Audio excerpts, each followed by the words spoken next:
એને જે ડબ્બાનો કંડક્ટર હતો એને પૂછ્યું, ભાઈ મારે આ સ્ટેશને ઉતરવું પડે એમ છે, અગત્યની મિટિંગ છે, હું શું કરું? એટલે કહ્યું, ભાઈ ત્યાં તો ટ્રેન ઊભી જ નથી રહેતી. પણ કે મારે ભૂલથી આ ગાડીમાં વવાઈ ગયું છે. પણ તમે ભૂલ કરી, પણ મારે ભૂલ ન કરાય.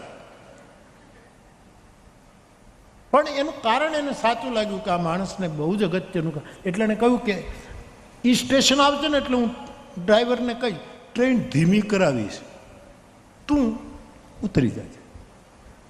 અને થોડી વાર ડબ્બામાંથી ઉતરી હેન્ડલ પકડી ડબ્બાની હારે થોડુંક આમ હાલજે, નહીતર પડી જઈશ. આપણે ટ્રેનમાંથી હાલતી ગાડી ઉતરું તો એની હારે લયમાં થોડુંક હાલવું જોઈએ, નહીતર આપણે પડી જઈએ.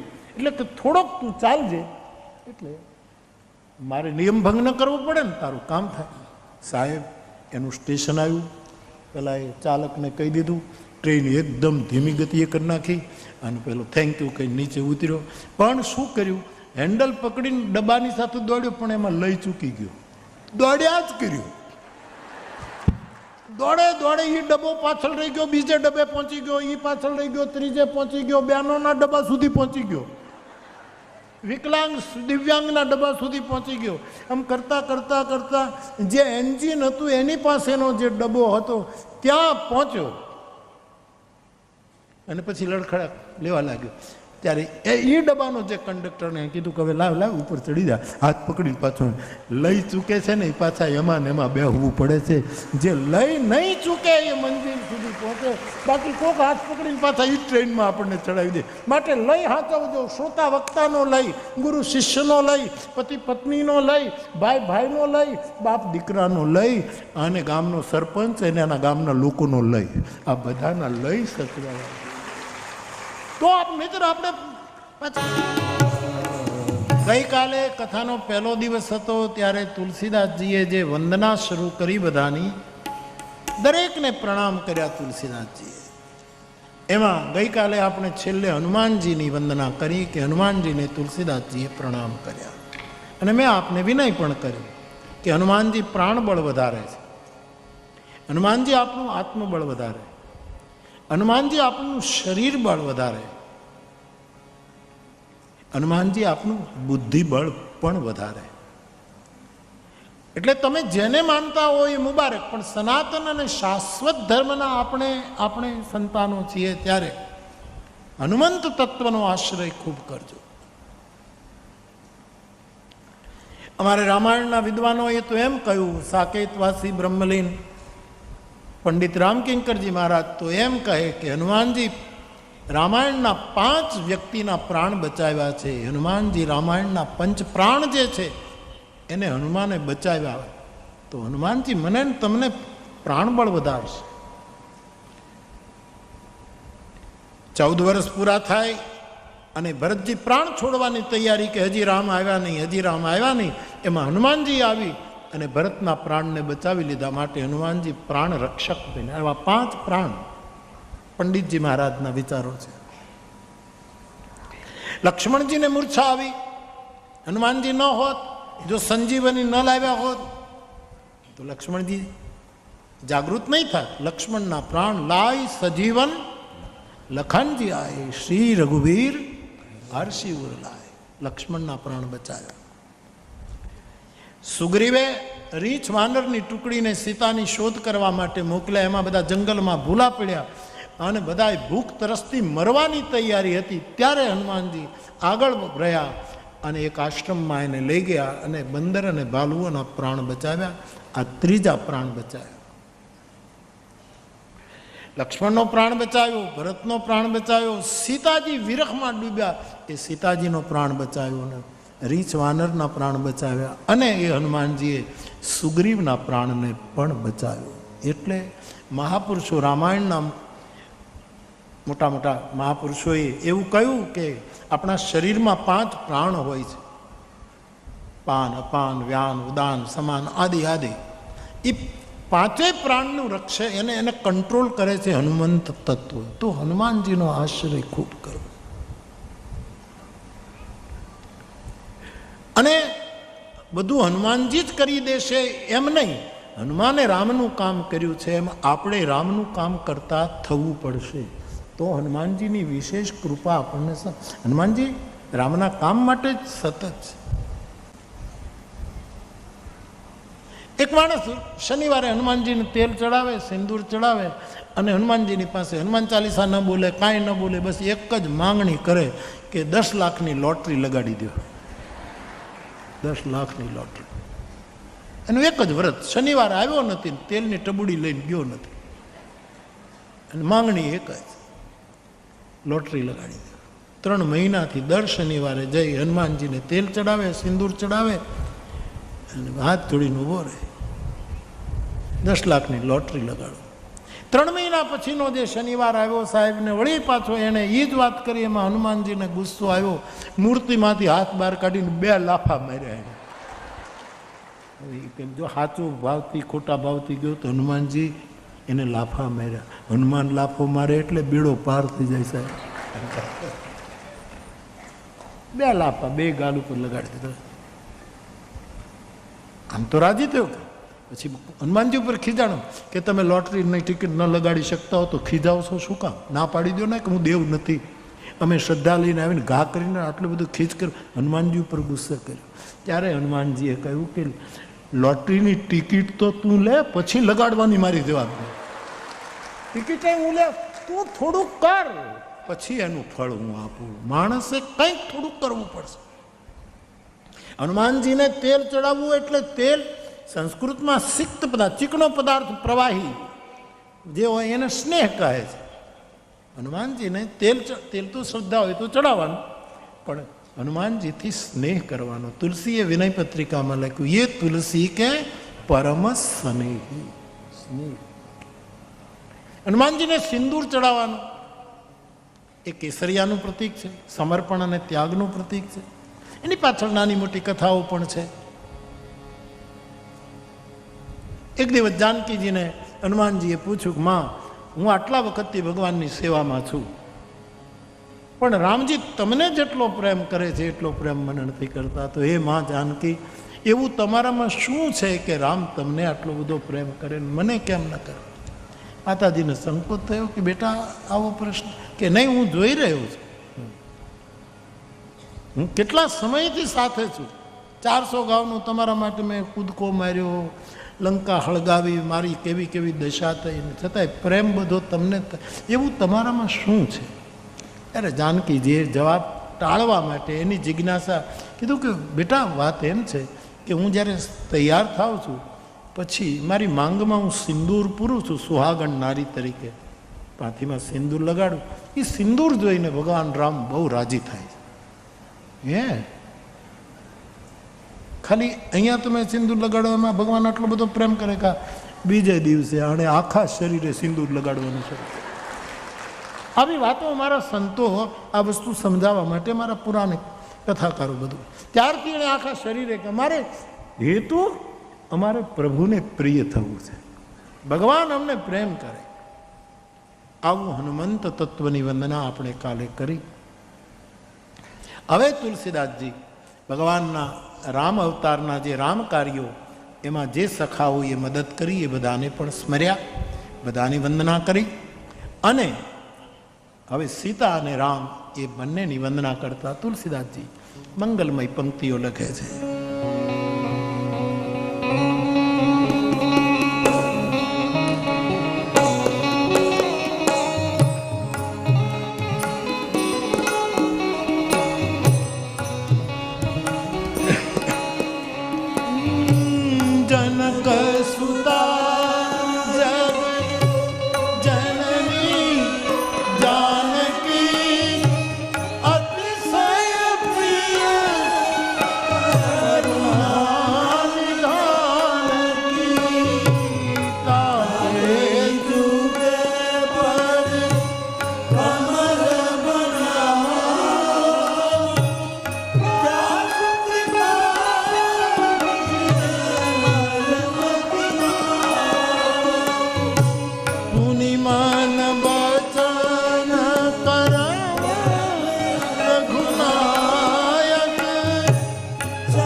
પિતાજીની વંદના કરે છે. પાત્ર પરિચય અને પાત્ર પ્રણામ બંને સાથે ચાલે છે આ વંદના પ્રકરણમાં, ક્રમમાં. ટૂંકમાં કહી રહ્યો છું.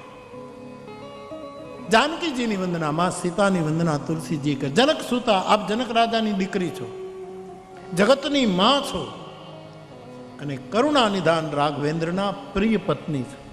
હું આપના ચરણને પ્રણામ કરું છું. જે આપની કૃપા થાય, આપના ચરણને વિનવું છું કે મને બુદ્ધિ તો પરમાત્માએ આપી છે, મારી પાસે બુદ્ધિ તો છે, પણ બુદ્ધિ નિર્મળ નથી. આપ કૃપા કરો કે મારી બુદ્ધિને શુદ્ધ કરો. આવી માંગણી કરી છે. મારી બુદ્ધિ જો શુદ્ધ હશે તો હું રામ સુધી પહોંચી શકું. બાળક ગંદુ હોય એને માં જ પહેલાં સ્વચ્છ કરે, પછી બાપના ખોળા મૂકે. એમ માની પાસે આપણી આખી સંસ્કૃતિ જ માતૃદેવો ભવ છે. આપણે પહેલાં માતાને જ, માતૃશક્તિને જ પહેલાં આપણે પ્રણામ કરીએ. તુલસીદાસજીએ આ ક્રમને બહુ જ વિશેષ રૂપે સાચવ્યો છે. જે લોકો રામચરિત માનસને બરાબર જાણ્યા નથી, માણ્યો નથી, એવા લોકો જ કહે કે તુલસીના ગ્રંથમાં નારી નિંદા થઈ છે. પણ તમે વિચાર તો કરો કે સૌથી પહેલાં તુલસીદાસજી વાણી દેવીની વંદના કરે છે. માતૃદેવો ભવ. ભવાની શંકરો, માં ભવાનીની પહેલી વંદના. સીતારામ ગુણગ્રામ, સીતાની પહેલી વંદના. અહીંયા પણ ચોપાઈમાં પહેલી જાનકીજીની વંદના. જે લોકોને સનાતન ધર્મના આ ત્રિભુવનીય ગ્રંથની આલોચના જ કરવી છે, એ લોકો કે નારીનું આમ છે.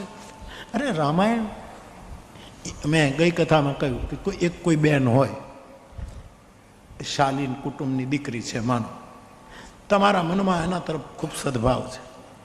તમને એમ થાય કે આના શરીર ઉપર, આના ગળામાં સોનાનો ચેઇન નથી, આના કાનમાં બુટી નથી, આના હાથમાં કંગણ નથી. તમને એવો ભાવ જાગે અને બહુ શુદ્ધ ભાવથી, અને તમે સોનાના એને દાગીના લઈને, તું મારી દીકરી છો બેટા, લે આ દાગીના પહેર. એ દીકરીને તમે સોનાના ઘરેણાં આપો તો એ દીકરીની તમે નિંદા કરી કહેવાય કે એનું સન્માન કર્યું કહેવાય?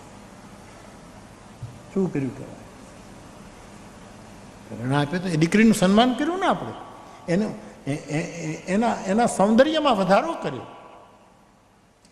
તુલસીદાસજી એમ કહે છે કે મુક્તિરૂપી જો સ્ત્રી છે એનો રામાયણ શ્રૃંગાર કરે છે, તો સ્ત્રીને રામકથા શ્રૃંગાર કરે છે.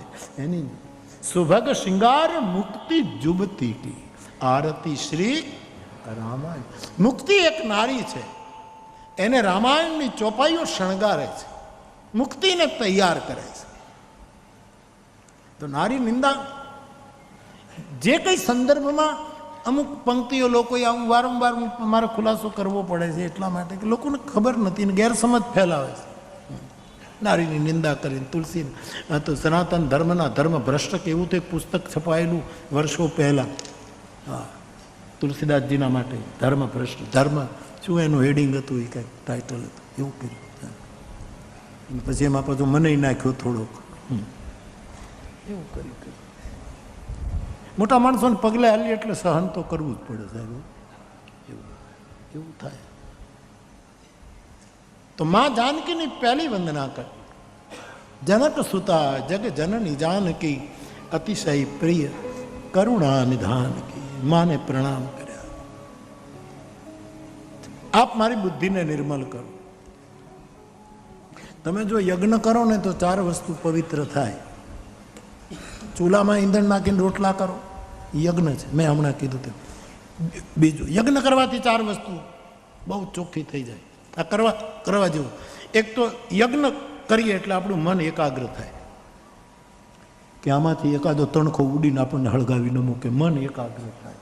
જાગતા જ રહેવું પડે, સંભાળીને જ રહેવું પડે, સંભાળી મન એકાગ્ર થાય યજ્ઞ કરવાથી. બુદ્ધિ શુદ્ધ થાય, એ તો ગીતામાં લખ્યું છે. યજ્ઞદાન તપઃ કર્મ કહીને એ બુદ્ધિમાનોની બુદ્ધિને વારંવાર પવિત્ર કરે છે, તો બુદ્ધિ પણ પવિત્ર થાય, મન એકાગ્ર થાય. યજ્ઞથી બુદ્ધિ પવિત્ર થાય, ચિત્તની શુદ્ધિ થાય. યજ્ઞ કરે એની ચિત્ત શુદ્ધિ થાય. અને સ્વાહા ઇદમ અગ્નયે ન મમ, સ્વાહા સ્વાહા કરો એટલે આપણો અહંકાર ઓછો થઈ જાય કે આ મારું કાંઈ નથી, આ બધું તારું જ છે, મારે તને આપવાનું છે. એટલે જે માણસ યજ્ઞ કરશે, યજ્ઞ એટલે મંત્ર લઈને, એવું હું તમને સલાહ, મેં તમારી પાસે હમણાં જે યજ્ઞોની વાત કરી શરૂઆત, એવો કોઈ પણ યજ્ઞ કરો તો મન સ્થિર થાય. ધીરે ધીરે સમય લાગે. ગ્રેજ્યુએટ થવામાં જો 4 વર્ષ લાગતા હોય,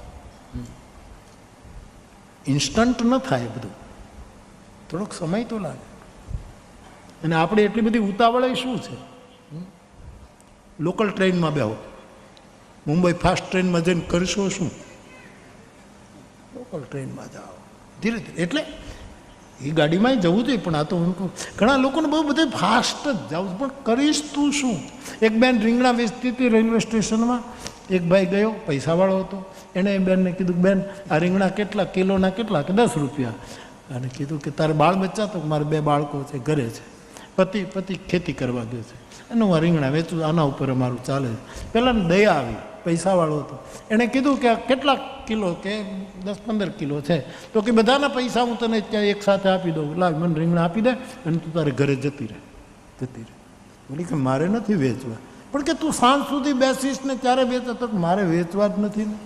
અડધો કિલો જોતો હોય તો આપો, 2 ભડથાના જોતા હોય તો બે રીંગણા આપું, તો કિલો આપો, બાકી નહીં. પણ કે હું બધું ખરીદી લઉં.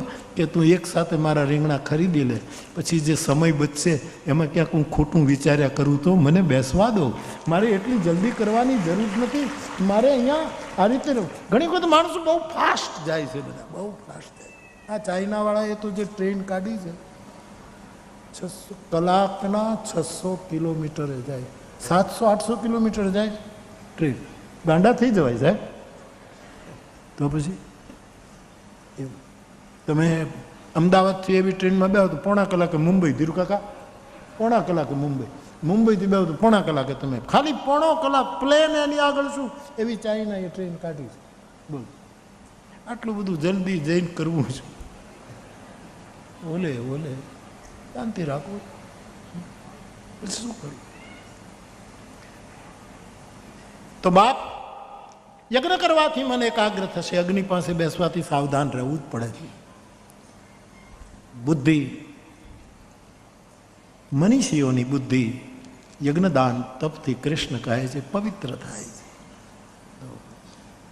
બુદ્ધિ પવિત્ર થશે, ચિત્ત શુદ્ધ થશે, ચિત્તની શુદ્ધિ થાય, અને અહંકાર ઓગળી જાય. એ યજ્ઞનો પ્રભાવ છે. તો બાપ, બુદ્ધિ તો મારી પાસે છે, તુલસીદાસજી કહે, પણ હે માં જાનકી, તમારી કૃપા થાય તો મારી બુદ્ધિ નિર્મળ થાય. મારી નિર્મળ બુદ્ધિ. આજે બુદ્ધિ કાંઈ જેવી તેવી છે માણસો પાસે, બહુ બુદ્ધિ છે. ગામડામાં એટલી બધી બુદ્ધિ છે કે વાત પૂછો. હવે ગામડાના માણસો, તમે તો ભોળા જ છો, પારેવા જેવા છો, તમારા માટે નથી કહેતો, પણ નહીંતર હવે ગામડાના માણસો તે એટલા ચાલાક થઈ ગયા છે કે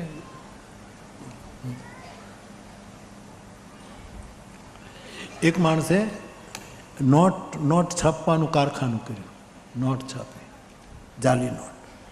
એને કે ગામડામાં આપણે હવે નોટો છાપીને એનું ઘણું હાલ્યું, પણ પછી એક વખત એણે ભૂલમાં બીબું ખોટું આંકડો ખોટો લખાઈ ગયો. એણે 15 રૂપિયાની નોટ છાપી નાખી. 15ની નોટ તો રિઝર્વ બેન્કે છાપી જ નથી. 10 રૂપિયાની છે, 20ની છે, 50ની છે, 100ની છે, અને પછી 200 રૂપિયાની છે, અને પછી 1000ની છે. નહીં, 200 અટકી ગયું. બસ 500ની છે. ઠીક છે, આપણને ખબર નહીં ને, આપણે બીજાના જ વાપરવાના, એટલે આમાં બહુ ધ્યાન ન આપ્યું. આ જગુભાઈ આપે એ આપણે વાપર્યા કરીએ, બાકી આમાં આપણે કાંઈ ધ્યાન નથી. રાજેન્દ્ર બાબુને કોઈ, અરે કયા સાધુને પૂછ્યું રાજેન્દ્ર બાબુએ કે સંતની વ્યાખ્યા શું? કે કમાઈ બીજા કરે અને સદભાવથી વિવેકથી વાપરે એનું નામ સાધુ. કમાઈ જગુભાઈ અને વાપરવાનું કામ અમારે. એવું સાધુની વ્યાખ્યા રમૂજમાં રાજેન્દ્ર પ્રસાદ સાહેબ પાસે કરે. તો સાહેબ એણે ભૂલમાં શું કર્યું? 15